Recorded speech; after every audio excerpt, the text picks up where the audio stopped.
Oh man, we need to talk about Voyager Digital because Voyager have just declared Chapter 11 bankruptcy. What does this mean for your funds if you were a holder of Voyager equity or if you had money locked into Voyager? More importantly, what does this mean for the wider crypto space and what can we learn from it, guys? As always, smash up the like button. Don't forget to subscribe. As always, if you want to trade or buy any crypto, the two exchanges I currently use are BYBIT and BitGet. Links in the description. Do check those guys out. Now, as you can see here, Chapter 11 bankruptcy. Now remember, this is a voluntary petition for bankruptcy. I'm going to explain why that is important. So we have to give them a little bit of props for being a little bit proactive and filing Chapter 11 bankruptcy. Now what this enables Voyager to do is to get their house in order. It stops the creditors from knocking on the door and saying, Voyager, give me money, give me Voyager. It gives them some breathing room to figure out their insolvency. And this is where they have to go and figure it out. So props where it's due, and I'm going to really go into Voyager in this video, so I've got to give them the credit at the forefront to say, okay, at least they made this move right, which is file for voluntary bankruptcy, admit you're in a bit of a mess, and go fix it, as opposed to the alternative, which is forced bankruptcy. Once all your creditors have rinsed you, you got nothing left, all your customer deposits gone, and there's zero.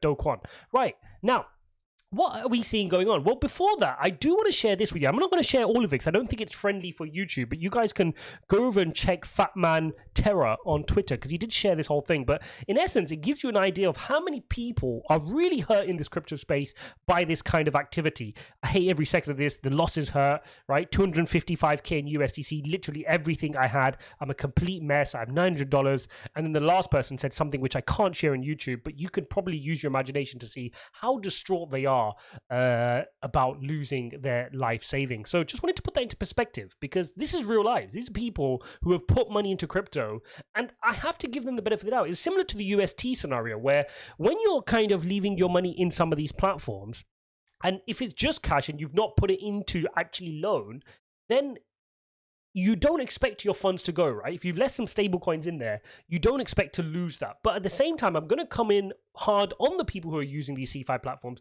because you guys need to get educated as well. You need to learn. And if you avoided Voyager, but you're doing the same on another platform, count yourself extremely lucky because the people who have lost funds on Voyager are they would have paid for the lesson, but you get it for free just by watching this video and understanding that chasing yields on these platforms where they're promising you returns which are too good to be true without doing your due diligence can and will get you right. So let's try to catch up on what's going on. And first, we got a nice Twitter thread from Steven. I remember listening to interviews from Steven in 2021 on various different YouTube channels explaining how great Voyager is, how sensible they are, how great a business it is. And of course, he has to do that. It's his job. But I'm shocked and, to be frank, appalled to see the lack of risk management carried out by him and his team. I mean, this is sheer negligence for a publicly listed company to be struggling, to be putting such shoddy lack of risk management in place. Now, let's take a look at the thread.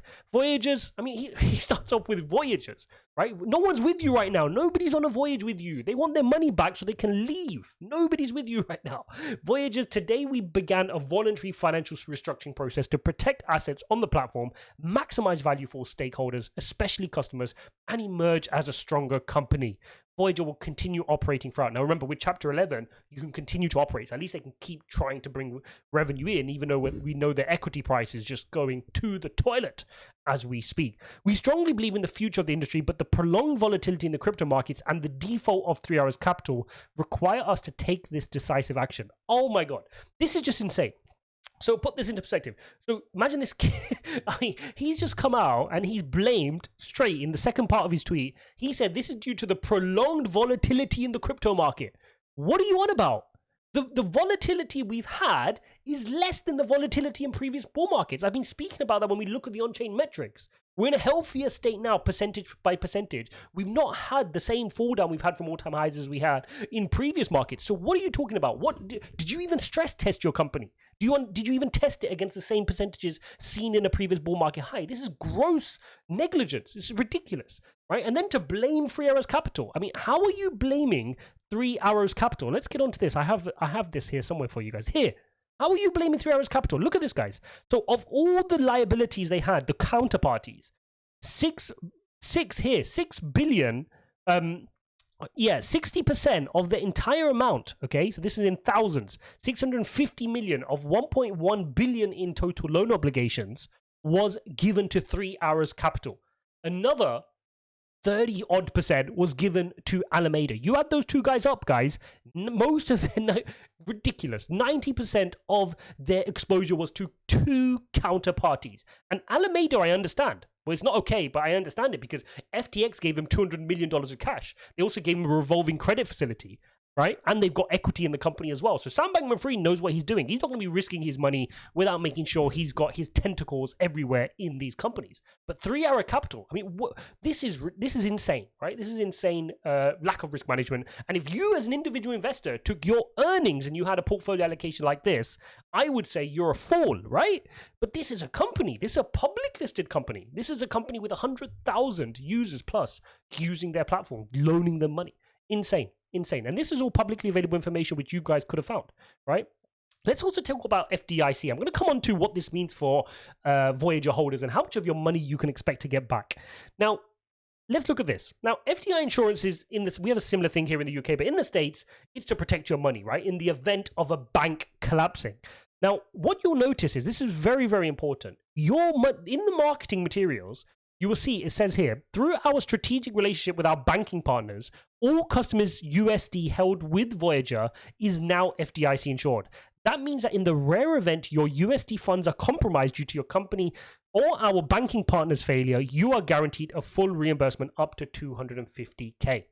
This is not completely true. Okay, now let's understand what is FDIC insurance. FDIC insurance, first of all, only works for fiat currency, right? It only works for your USD. So if you're in stablecoin, it doesn't work for you. They didn't make this clear for people. They should make this extremely clear, not for stablecoins. Well, obviously they don't, because you won't sign up to the platform, right? Obviously they won't. Now, also very, very important, they've said there, in the failure, if your funds are compromised due to the company or our banking partner's failure, this is not true.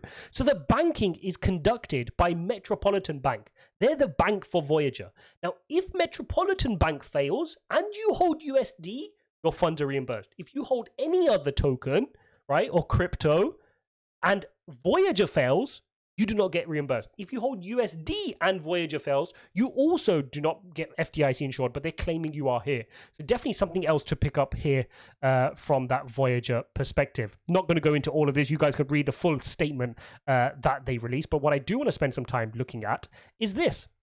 So it's really important to notice that what is a good outcome, right? What can we expect to see in terms of money being paid out? So let's take a look. So this is a really good Twitter thread, by the way, by OX Hams. Go check this out. A few things reading the 141-page Voyager digital bankruptcy filing. I'm glad he read it all. I read part of it and got really, really bored, so started searching through the key bits I wanted to find. Voyager is not in freefall. It has a plan on file to exit bankruptcy, which is a good outcome. Yes, we spoke about that. Assuming no free AC recovery and no VGX token value. So remember, what they're saying here, just to break this down very simply, what Steven, the CEO, is saying is they're going to restructure and they're going to try to give people their cash back, the money they had back, as much as they can. And then they're going to give them some, whatever they can recover from 3 Hours Capital. No guaranteed behind what will be recovered, but assuming they can get some of that recovered. And they're going to give some VGX tokens. But remember, VGX tokens are in the bin right now. There's no value in that. So what Hams is saying is, assuming nothing is recovered from free AC and no VGX tokens, he assumes you can get up to 80% recovery between the available cash and crypto assets. Now, if we take a look at the breakdown, you can see they've got a bunch of crypto assets here. They've loaned out this much.